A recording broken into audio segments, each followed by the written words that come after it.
Horror कहानियां थी। प्रेत, जिंदगी किस वक्त अपना रुख बदल लेगी ये कोई नहीं जानता। कब फूलों से भरी बगिया उजड़कर खाक हो जाएगी, कब मैदान बंजर रेगिस्तान हो जाएगा और कब खुशियों से भरी जिंदगी मायूस हो जाएगी, ये कोई नहीं जानता। ये कहानी है कनिष्का की, जिसे अंदाजा भी नहीं था कि उसके जीवन का अगला पल उसके लिए क्या लाने वाला था। एक ऐसा अंधेरा जो हमेशा के लिए उसकी खुशियों को खा जाने वाला था। मम्मा, तुम कब से तैयार हो रही हो और कितनी देर? जल्दी चलो ना, हम लेट हो जाएंगी। अभी आई लाडो, बस 2 मिनट, साड़ी तो पहनने दे। लगता है आप भूल गई है कि आज मेरी कॉन्वोकेशन सेरेमनी है और मैं फर्स्ट आई हूँ। आज के दिन मैं लेट नहीं हो सकती मम्मा। इसीलिए तो समय लग रहा है लाडो। जिसकी बेटी फर्स्ट आई है उसे तैयार भी तो फर्स्ट क्लास होना पड़ेगा ना। कनिष्का बचपन से ही पढ़ाई में बहुत तेज थी। हमेशा फर्स्ट आना, एक्स्ट्रा करिकुलर एक्टिविटीज में पार्टिसिपेट करना और अपने घर वालों का नाम रोशन करना, ये सब उसके लिए आम था। हड़बड़ाते हुए अपनी मम्मी और पापा के साथ कनिष्का अपने कॉन्वोकेशन में चली जाती है। I must say, Mr. and Mrs. Verma, you are very lucky जो आपके घर इतनी होनहार बच्ची पैदा हुई, वरना इस उम्र में तो अक्सर लड़के और लड़कियां भटक जाते हैं। पर कनिष्का दिन रात अपनी पढ़ाई में लगी रही और आज उसने हमारे कॉलेज का नाम पूरे स्टेट में रोशन किया है। स्टेज पर जाकर कनिष्का अपनी डिग्री लेती है। उसके लिए आज का दिन बेहद खुशी का था और वो इस पल को हमेशा के लिए कैद कर लेना चाहती थी। चारों तरफ खुशी का माहौल था। तभी कनिष्का की फ्रेंड्स उसके पास आती हैं। कनिष्का, इस बार तो हमें पार्टी चाहिए। हर बार तू बचकर निकल जाती है। अरे कौन सी मेरी जॉब लग गई है, इतनी भी बड़ी बात नहीं हुई है। अब बस लंदन यूनिवर्सिटी में मेरा एडमिशन हो जाए, तब पार्टी पक्की। तुम लोग कनिष्का की बातें तो रहने ही दो, मैं दूंगी पार्टी। आफ्टर ऑल कॉलेज की डिग्री मिल गई है मेरी बच्ची को। She is a graduate now. तो आज रात को मेरे घर पर पार्टी रहेगी, तुम सभी को आना है। रात को सभी पार्टी में आते हैं। सभी बच्चे नाच कूद रहे होते हैं। तभी कनिष्का खिड़की पर जाकर बाहर देखती है, जहां सामने के घर की छत पर बैठी एक औरत उसे लगातार घूरे जा रही थी। ये मिस्टर शाह के घर में ये औरत कौन है? वो तो अकेले रहते हैं। तभी वहां कनिष्का की फ्रेंड आ जाती है। तू यहाँ रात को बाहर तारे देख रही है क्या? चलना, सब कितना एंजॉय कर रहे हैं। कनिष्का नेहा के साथ चली तो जाती है, पर उसे बहुत अजीब महसूस होने लगता है, मानो कोई सदियों पुराना दुख उसकी आत्मा को याद आ गया हो। ये अचानक मुझे रोने का मन क्यों कर रहा है? और ये स्मेल कहाँ से आ रही है? मम्मी, मम्मी, लगता है कोई पार्टी में नॉनवेज ले आया है। Are you gone mad, Kanishka? We all know कि तुम्हारी फैमिली वेजिटेरियन है। तो ये सड़ी हुई मछलियों का गंध कहाँ से आ रहा है?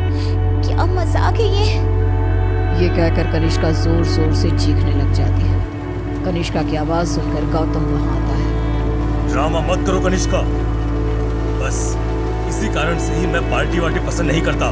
चलो जाओ जाओ अपने कमरे में। सभी अपने अपने घर चले जाते हैं और इसके बाद कनिष्का का बिहेवियर और भी खराब होता जाता है।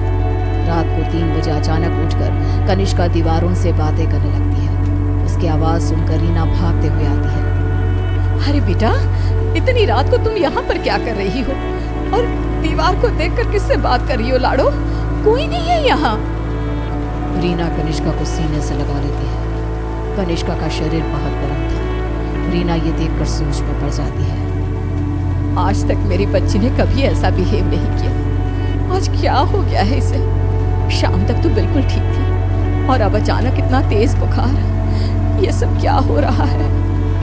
रीना भागकर थर्मोमीटर लाती है और कनिष्का का टेम्परेचर चेक करती है। उसका टेम्परेचर बिल्कुल नॉर्मल था। ऐसा कैसे हो सकता है? ये सब क्या हो रहा है? अचानक मेरी बेटी को किसकी नजर लग गई? रीना अपनी बेटी के साथ ही सो जाती है और अगली सुबह डॉक्टर को बुलाती है। पर डॉक्टर के टेस्ट के बाद भी सब कुछ नॉर्मल ही निकलता है। अब ये क्या नया लफड़ा आ गया है? एक और नया खर्चा। ये क्या कह रहे हैं आप? जब तक कनिष्का टॉपर थी तब तक आपकी बेटी थी, और आज बेचारी बच्ची तकलीफ में है तो ये सब कहने लगे आप? रीना और गौतम में बहस हो जाती है। गुस्से में गौतम घर से बाहर निकलता है, जहां उसे पता चलता है कि मिस्टर शाह अब नहीं रहे।